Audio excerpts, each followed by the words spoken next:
Valmy, Austerlitz, Ulm, Waterloo, autant de batailles dont les noms nous sont familiers, mais qui, en dehors d'Haïti, a déjà entendu parler de la bataille de Vertières, point d'aboutissement spectaculaire et sanglant de la guerre d'indépendance haïtienne. Bonsoir Jean-Pierre Le Glonec, merci d'être avec nous. Vous êtes historien, vous êtes professeur à l'université de Sherbrooke, c'est au Canada. Vous enseignez l'histoire d'Haïti et des Amériques noires notamment.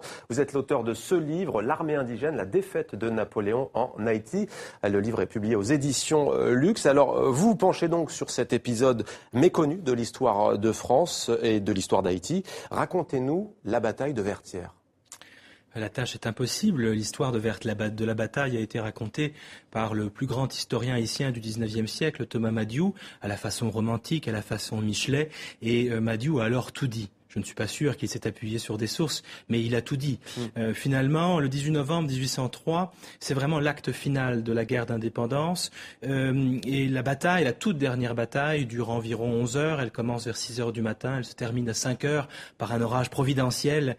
On peut imaginer que cet orage est un signe des dieux vaudous peut-être, qui accompagnent, qui chevauchent les héros de l'armée que l'on appelle l'armée indigène. L'armée de libération haïtienne est dirigée par le général Jean-Jacques Dessalines et on l'appelle donc armée indigène ou armée des Incas, ça dépend des expressions. Cette bataille n'est pas marquée, le soir il n'y a pas vraiment de vainqueur ou de vaincu. Mais ce qui est certain, c'est que dans la nuit du 18 au 19 novembre, le fort de Vertières est évacué par Rochambeau et c'est la fin d'un rêve de résurgence finalement d'un monde colonial français. Ce rêve est le rêve napoléonien. Il s'effondre le soir du 18 novembre 1803. En quoi est-ce, selon vous, un moment clé de l'histoire de ces deux pays ? C'est un moment clé puisque le 18 novembre 1803, la plus belle colonie du monde atlantique français, la plus belle colonie du monde atlantique en général, s'effondre. Et il n'y aura plus jamais d'esclavage à Saint-Domingue ou en Haïti. Donc c'est un moment très important pour l'histoire d'Haïti et pour l'histoire de France, mais aussi pour l'histoire du monde moderne. Puisque ce qui se passe ce soir-là, c'est toute l'idée esclavagiste, et c'est le dogme de la race, qui est battu en brèche par des citoyens, et aussi des citoyennes, puisque les femmes sont présentes sur la scène le jour de la bataille. L'idée de race, l'idée d'esclavage racial est battue en brèche, et à la place, ce qui triomphe le 18 novembre 1803, c'est le droit à la vie, le droit à la liberté, et le droit à la citoyenneté. Il s'inspire en fait des idéaux de la Révolution française. Alors qui s'inspire de qui ? On pourrait dire l'inverse. On pourrait dire finalement que les Français se sont peut-être aussi inspirés de la lutte des esclaves de Saint-Domingue, qui se révoltent à partir de 1791 et qui obtiennent leur liberté. Ils n'attendent pas qu'on leur donne la liberté. L'esclavage est aboli, certes, en 1794 en France, mais il est aboli parce que les esclaves eux-mêmes, à Saint-Domingue, sont allés chercher leur liberté au terme d'une résistance héroïque. Qu'est-ce qui va découler de cette page de l'histoire ? Quelles sont les conséquences concrètement ? Alors, j'ai envie d'insister ici sur les conséquences d'ordre mémoriel. La conséquence principale en France, c'est que la bataille de Vertières n'existe pas. Le mot Vertières est un mot qui n'existe pas dans l'histoire et la mémoire française, et j'encourage tous ceux qui nous regardent à ouvrir leur dictionnaire des noms propres et à chercher le mot Vertières. Vertières n'existe pas. Cette défaite a été occultée, elle a été effacée. Elle est scandaleuse. Elle est scandaleuse parce que finalement, la plus puissante armée française, la plus puissante armée du moment est défaite par une troupe d'anciens esclaves qui ne doivent pas être citoyens selon les généraux français et selon Napoléon. Vous parlez aussi dans votre livre de l'élite au pouvoir en Haïti qui, elle aussi, a voulu quelque part masquer cet épisode de l'histoire. Expliquez-nous.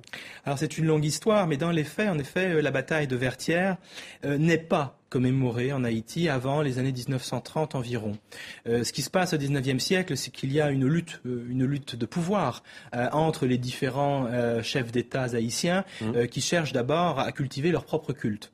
Donc évidemment, vous comprendrez bien qu'il est difficile de faire une place à des héros ordinaires comme les héros de la toute dernière bataille de la guerre d'indépendance si tous les chefs d'État cherchent d'abord à entrer eux-mêmes dans le panthéon haïtien.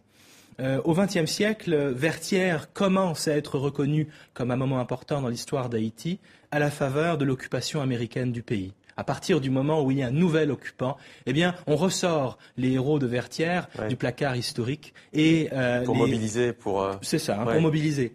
Mais Vertières est un symbole de résistance populaire, encore aujourd'hui en Haïti. Ouais. Alors justement, beaucoup d'Haïtiens ont connaissance de cette histoire et ils pensent, et pas seulement d'ailleurs les Haïtiens, que ce pays continue de payer aujourd'hui le prix de son indépendance.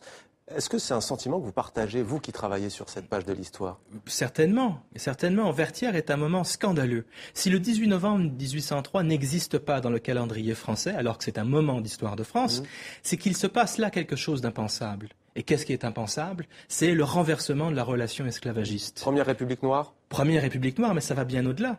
Le 18 novembre 1803, les maîtres deviennent les esclaves et les esclaves deviennent les maîtres. C'est impensable. C'est bien pire qu'une défaite à Waterloo ou en Russie. Alors voilà en grande partie pourquoi cette bataille continue à être occultée. Jean-Pierre Le Glonec, l'armée indigène, la défaite de Napoléon en Haïti, à lire absolument si vous êtes passionné d'histoire et si vous voulez connaître une partie de l'histoire de France et d'Haïti. Merci à vous d'avoir témoigné dans 64 minutes.